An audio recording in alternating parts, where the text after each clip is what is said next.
Bismillahirrahmanirrahim. Assalamualaikum warahmatullahi wabarakatuh. Alhamdulillahi wa kafa wa salatu wa salamu ala nabil mustafa amma ba'du. Ikhwati wa akhwati at-talabah rahimani wa rahimakumullah.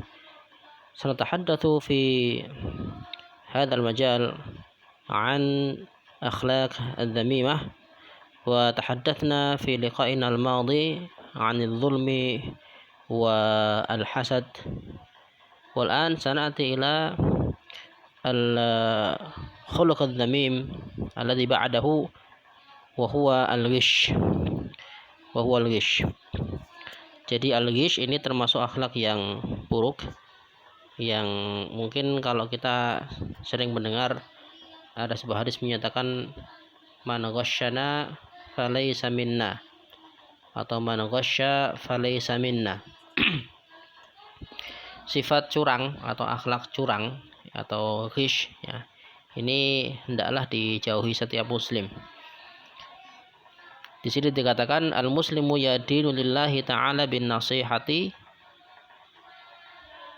likulli muslim. Seorang muslim itu dia beragama kepada Allah dengan sering memberi nasihat kepada setiap muslim. Ya ya'ishu 'alaiha falaysa lahu an yaghisha ahadan. Hidup dengan nasihat itu dan tidak berbuat curang dengan seorang pun. Au yaghdur atau menipu, ayakhun atau berkhianat. Idzal ghishu wal khiyanatu wal ghadru sifatun dhamimatun qabihah. Ini sifat yang sama ini ya.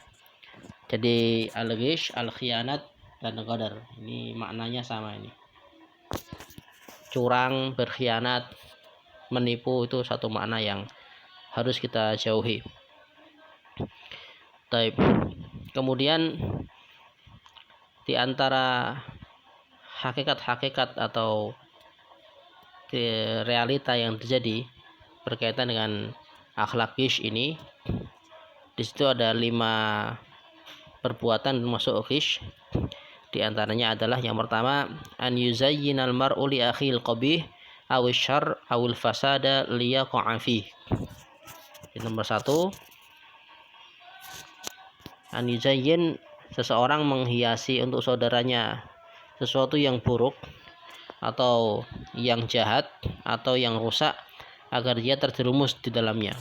Aslinya sesuatu itu buruk, sesuatu itu jelek atau rusak, tapi dihiasi seakan-akan baik ya.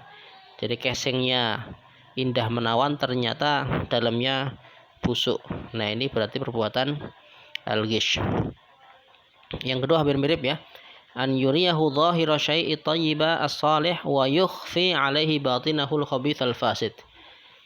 Jadi yang ditampakkan itu yang baik-baik aja, kemudian yang disembunyikan sesuatu yang jelas buruknya. Jadi batinnya atau dalam sesuatu itu buruk, tapi di tampilannya Masya Allah isinya ternyata naudzubillah. Taib. Kemudian yang ketiga an yadhhar lahu khilaf ma yudmiruhu wa yasurruhu. Menampakkan sesuatu yang berbeda dengan yang di batin. Yaitu masuk perbuatan ghish atau perbuatan curang.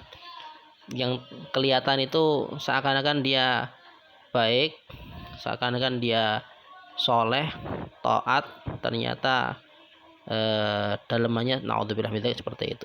Nah, itu masuk perbuatan ghish. Baik.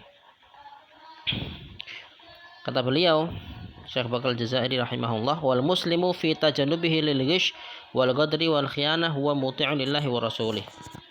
Jadi seorang muslim ketika menjauhi perbuatan curang, berarti perbuatannya itu, menjauhnya itu dia adalah sedang mentaati Allah Subhanahu wa ta'ala. Muti'un lillah. Ya, muti'un lillah.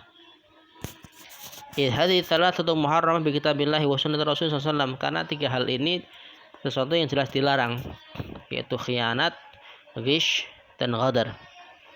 Di antaranya ayatnya adalah walladzina yu'dzunal mu'minina wal mu'minati bighairi makhtasabu faqad ihtamalu buhtana wa itsman bina.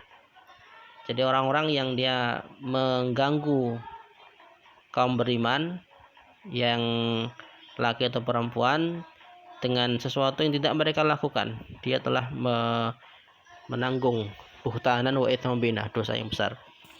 Siapapun yang mengganggu orang beriman berarti dia melakukan perbuatan yang berdosa besar.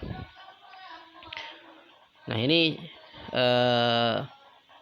perbuatan khianat atau menipu, ya, ini termasuk perbuatan yang hendaklah dijauhi oleh seorang muslim. Ayat yang lain juga sama seperti itu, mirip maknanya. Kemudian yang berikutnya hadis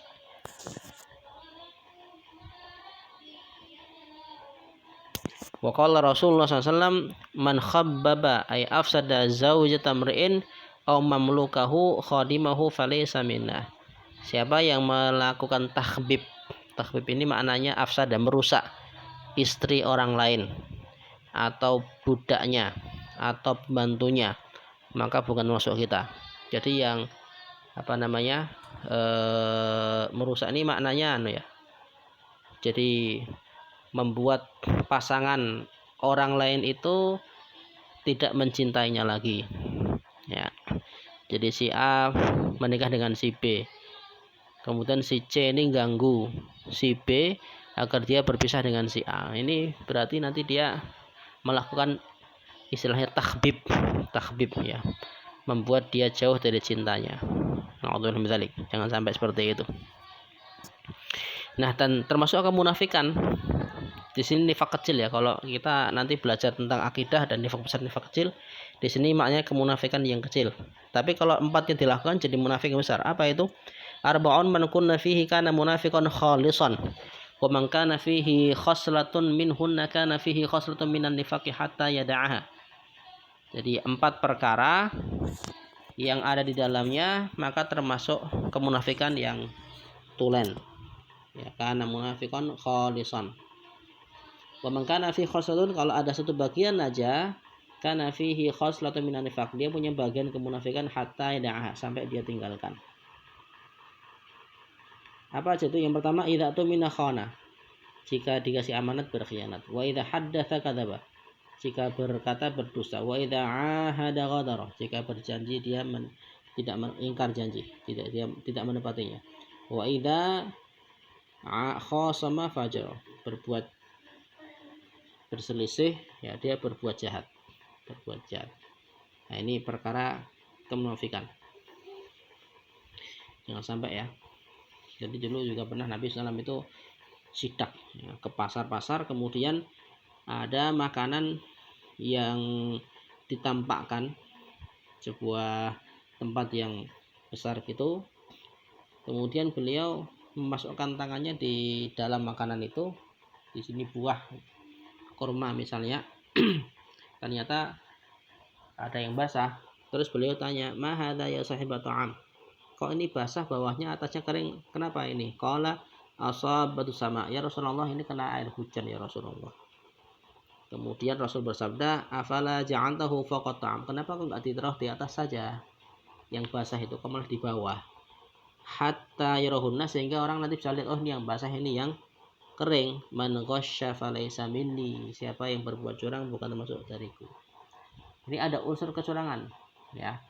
Entah dia jual atau tidak, entah saja ada unsur kecurangan. Nanti belinya kering, ternyata malah diambilkan yang basah. Kalau sudah masuk plastik, ya sudah tidak ada yang tahu. Nah, ini yang pertama, yaitu sifat al-ghish. Semoga Allah jauhkan dari yang demikian. Aku qouli hadza wa astaghfirullah lakum. Barakallahu fiikum. Assalamualaikum warahmatullahi wabarakatuh.